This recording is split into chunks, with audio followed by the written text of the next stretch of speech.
ফাইনালে ভারতের বিপক্ষে বড় ব্যবধানে হেরে শিরোপার স্বপ্নভঙ্গ বাংলাদেশের। দেখুন, প্রথমার্ধে বাংলাদেশের এলোমেলো ফুটবলের সুযোগ কাজে লাগিয়ে এগিয়ে যায় ভারত। দ্বিতীয়ার্ধে ম্যাচে ফিরতে যখন মরিয়া বাংলাদেশ, তখন পেনাল্টি হজম আর গোলকিপারের ভুলে আরও পিছিয়ে পড়ে লাল সবুজের মেয়েরা। সেখান থেকে আর ম্যাচে ফিরতে পারেনি। ফাইনালে ভারতের বিপক্ষে বড় পরাজয় নিয়ে মাঠ ছেড়েছে পিটার বাটলারের শিশুরা। শনিবার নারী সাফ অনূর্ধ্ব-19 চ্যাম্পিয়নশিপের ফাইনালে ভারতের কাছে 4-0 গোলে হেরেছে বাংলাদেশ। প্রথমার্ধে জুলান নংমাই থেমের গোলে এগিয়ে যাওয়ার পর দ্বিতীয়ার্ধে আরও 3 গোল করে ভারত। প্রতিযোগিতার লিগ পর্বে এই ভারতকে 2-0 গোলে হারিয়েছিল বাংলাদেশের মেয়েরা, কিন্তু ফাইনালে একই প্রতিপক্ষের বিপক্ষে বিপন্ন এক বাংলাদেশকে দেখা গেছে। অন্যদিকে আত্মবিশ্বাসী ভারত দারুণ জয়ে শিরোপা জিতে নিল।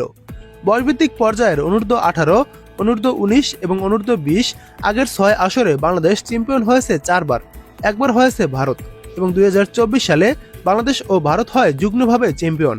এর মধ্য দিয়ে অনূর্ধ্ব-19 পর্যায়ে এ নিয়ে মোট 3 বার হলো এই প্রতিযোগিতা, যেখানে একবার ভারতের সঙ্গে ট্রফি ভাগাভাগি এবং অন্যবার 2021 সালে ভারতকে 1-0 গোলে হারিয়ে চ্যাম্পিয়ন হয়েছিল লাল সবুজের মেয়েরা। এবার আর প্রতিযোগিতার এই ক্যাটাগরিতে শিরোপা নিজেদের কাছে রাখতে পারল না বাংলাদেশ। নেপালের পোখারা রঙ্গশালা স্টেডিয়ামে এদিন 7ম মিনিটে গোলের ভালো সুযোগ তৈরি করে ভারত।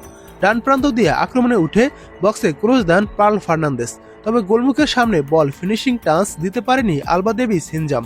বল পজিশন ধরে খেলার পাশাপাশি আক্রমণের ধারা বজায় রাখে ভারত, তবে কার্যকরী কোনো অ্যাটাক করতে পারেনি এ সময়। খেলায় বাংলাদেশও ছিল এলোমেলো। অবশেষে 42তম মিনিটে জুলান নংমাই থেমের গোলে ভাঙে ডেডলক, এগিয়ে যায় ভারত। বা প্রান্ত দিয়ে আক্রমণে ওঠে পার্ল ফার্নান্দেস।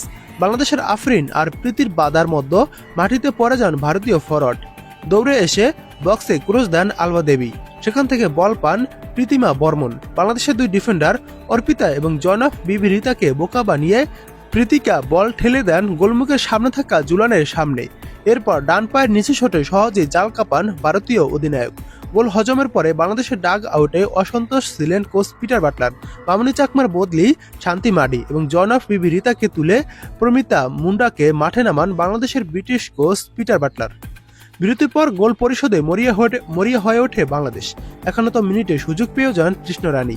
শান্তির দারুণ পাসে বল বেরিয়ে যায় ভারতের রক্ষণ ভেদ করে। ভারতের গোলকিপার মুন্নিকে একা পেয়েও তৃষ্ণা শট মেরে বসেন পোস্টের বাইরে দিয়ে। সহজ সুযোগ হাতছাড়া করে মাথায় হাত দিয়ে মাটিতে বসে পড়েন বাংলাদেশি এই স্ট্রাইকার। উল্টো 61তম মিনিটে পেনাল্টি হজম করে বসে বাংলাদেশ। লং বল ক্লিয়ার করতে পোস্ট সেরে সামনে